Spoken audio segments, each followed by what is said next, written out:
హాయగా చల్లగా. శ్రీహర్ష శర్మ.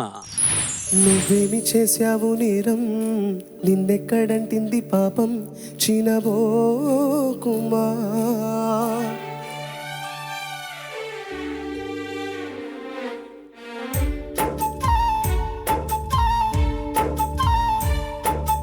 నువ్వేమి చేశావు నేరం, నిన్నెక్కడంటింది పాపం, చినబోకుమా. చేయుతనందించు సాయం ఏనాడు చేసింది సంఘం, గమనించుమా. కన్నీటి వర్షానికి కష్టాలు చల్లారునా, మార్గం చూపే దీపం కాదా ధైర్యం.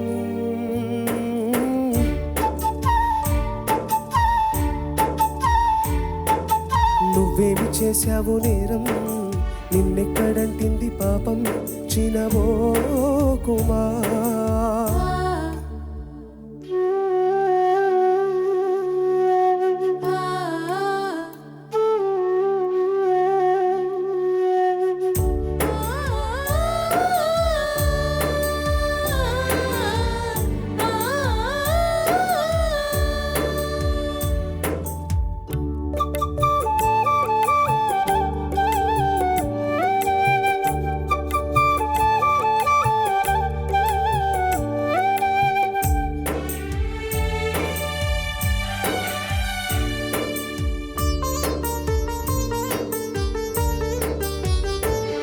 జరిగింది ఓ ప్రమాదం, ఏముంది నీ ప్రమేయం, దేహానికైన గాయం ఏ మందుతోను మాయం.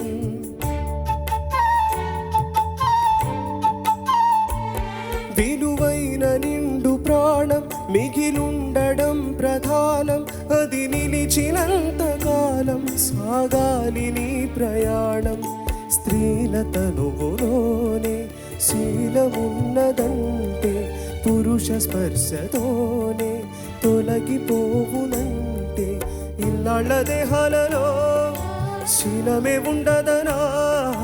భర్తన్న వాడెవడు పురుషుడే కాదు అనా, శీలం అంటే గుణం అనే అర్థం.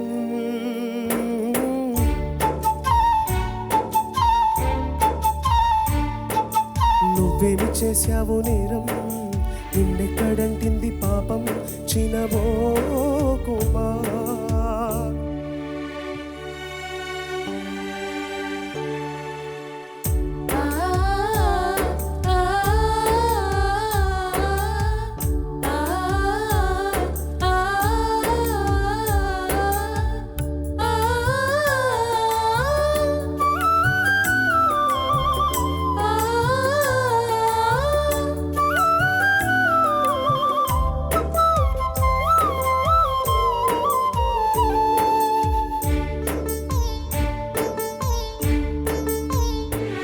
గురివిందగి సమాజం పరనింద దాని నైజం, తన కింద నలుపు తత్వం కనిపెట్టలేదు సహజం.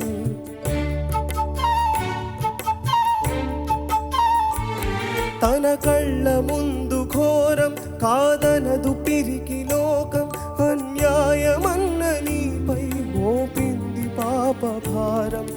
పడతి పరువు కాచే చేవలేని సంఘం, సిగ్గుపడకపోగా నవ్వుతోంది చిత్రం. ఆనాటి ద్రౌపదికి ఈనాటి నీ గతికి అసలైన అవమానము చూస్తున్నా కళ్ళది, అంతేగాని నీలో లేదే దోషం.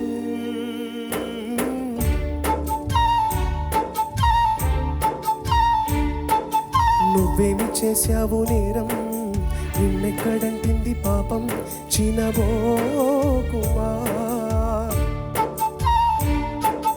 చేయుతనందించు సాయం ఏనాడు చేసింది సంఘం, గమనించుమా.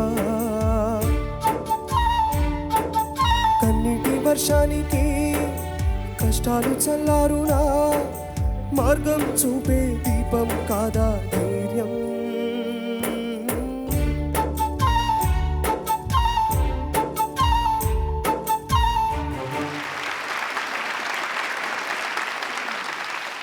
Judges, over to you.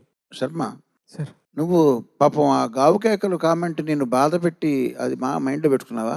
లేదు సార్. ఎందుకంటే ఇది పాడాల్సిన దానికన్నా కొంచెం తగ్గించి పాడావు.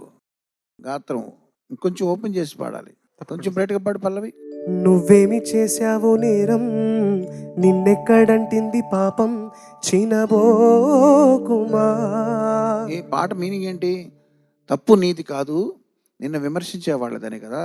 సో తప్పు నీది కాదన్నప్పుడు ధైర్యంగా నువ్వేంటి నీది కదా తప్పు అని బాగా ధైర్యం చెప్పే పాట ఇంకా బోల్డ్గా పాడచ్చు. ఇంకొంచెం బోల్డ్గా పాడు. నువ్వేమి చేశావో నేరం, నిన్నెక్కడంటింది పాపం, చినబోకుమా. ఇప్పుడు బాగుందమ్మా, ఇట్లా పాడితే బాగుంటుంది. నువ్వు కామెంట్స్ని గుడ్డిగా తీసుకోవద్దు. ప్రతిదానికి ఒక రూల్ వర్తించదు కదా. గావుకేకలు అనే ముద్ర వేస్తున్నారని చెప్పి అలా ఫీల్ అవ్వకూడదు. ఇప్పుడు ఏదో ఒక నిక్ నేము లేకపోతే ఏదో బండగా చెప్తే తప్ప కామెంట్కి సూటిగా నాటుకొని రోజుల్లో భాష ఏంటి? ఇప్పుడు భాషలో ప్రతిదానికి ఒక్కొక్క పదం ఉంది, పర్యాయ పదాలు ఉన్నాయి. అవన్నీ కాకుండా కొంచెం స్ట్రైట్గా అర్థం అవ్వాలని ఏదో అంటుంటాం. దాన్ని దృష్టిలో పెట్టుకుని మిగతా పాటల మీద అప్లై చేయొద్దు. ఇది బోల్డ్గా హాయిగా పాడాల్సిన పాట. ఇంకొంచెం బాగా బ్రైట్గా పాడితే ఉండేది అనుకో. కాకపోతే నీ టాలెంట్ ఆల్రెడీ గత సంచికల ద్వారా చూస్తున్న వ్యక్తిగా మన హర్ష గురించి నాకు తెలుసులే అని ఒక బెనిఫిట్ ఆఫ్ డౌట్ తోటో లేకపోతే ఒక గుడ్ విల్తో ఇప్పుడు నేను మార్కులు వెళ్తా తప్ప జస్ట్ ఈ సాంగ్ వరకు అయితే కాదు. కొంచెం బ్రైట్గా పాడి ఉండాల్సింది. సంగీతపరంగా బాగుంది, అన్నీ బాగున్నాయి, కొంచెం వాల్యూమ్ రాలేదు అంతేగా. విమర్శించే వాళ్ళదే తప్పు, వాళ్ళ కళ్ళలో ఉంది దోషం, నీలో లేదని చెప్పే ఒక ధైర్యాన్ని ప్రబోధించే పాటలన్నీ కూడా ఎంత హాయిగా ఓపెన్గా పాడితే అంత బాగా వస్తాయి. నీకు చెప్పేది ఉంది, నువ్వు పండితుడు, నీవు ఈ పాటలోని అర్థాలన్నీ తెలిసిన వాడివేగా. అర్థం తెలియకుండా పాడుతున్నావా? లేదు సార్. చెప్పేది ఉంది. నువ్వు మనోధర్మాన్ని ఫాలో అమ్మా. మనోధర్మం అంటే ఈ మనోగారు కావచ్చు, మనోగారు చెప్పే ధర్మం కావచ్చు. మనోధర్మం అంటే గుర్తొచ్చింది, ఈ మధ్య కొన్ని సంవత్సరాల నుంచి మనోభావాలు దెబ్బతిన్నాయని వింటాను. మీ భావాలు ఏమైనా దెబ్బతిన్నాయా? తెలియదు సార్, నేను ఎక్కడో చెన్నైలో ఉంటా, ఇక్కడ దెబ్బతింటే. మరేంటి మనోభావాలు దెబ్బతిన్నాయని చాలా మంది అంటున్నారు. వాళ్ళు చెప్పిన 24 గంటలకు నాకు తెలుస్తుంది.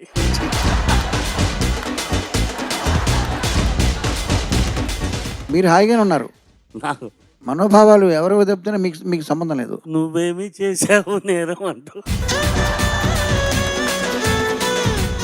మనోధర్మం follow అవ్వాలమ్మా. Sir.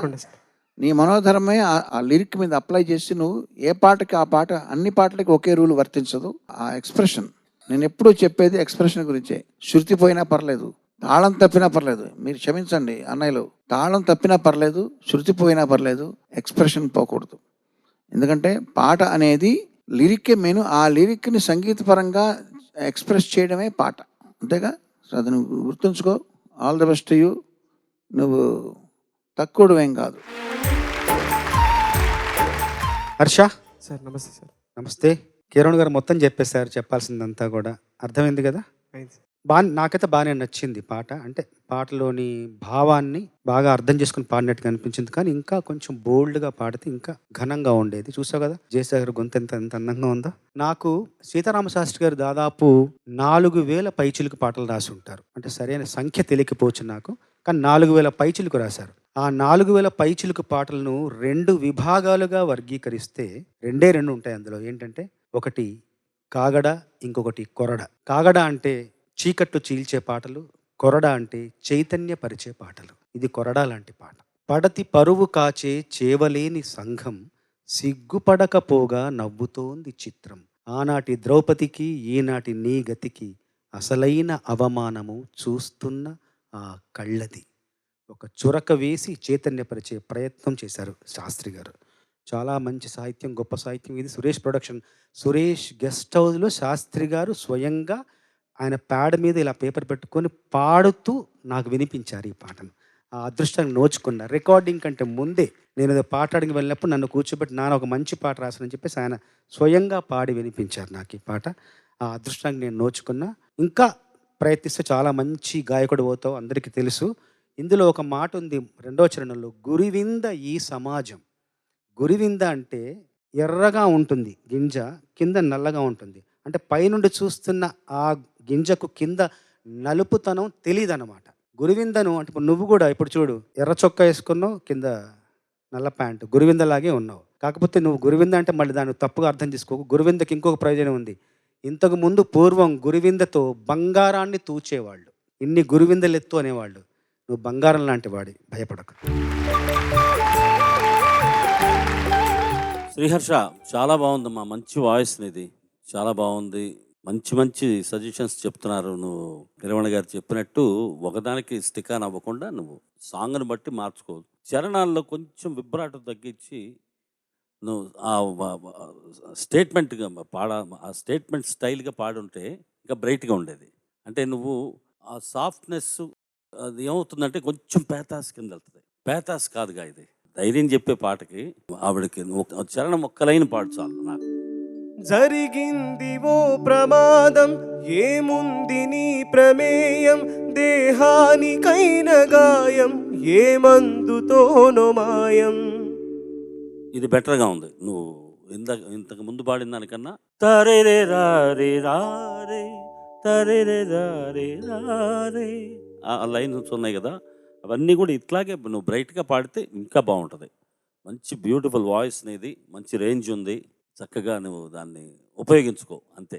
Beautiful song. Yesudas గారిని ఈ మధ్య చూసే భాగ్యం కలిగింది. ఒక 4-5 నెలల ముందు వారు ఇంత ముందులా పాడలేకపోతున్నా, ఒక 3 గంటలు సాధన చేస్తున్నా అన్నారు. 84 ఏళ్ళు.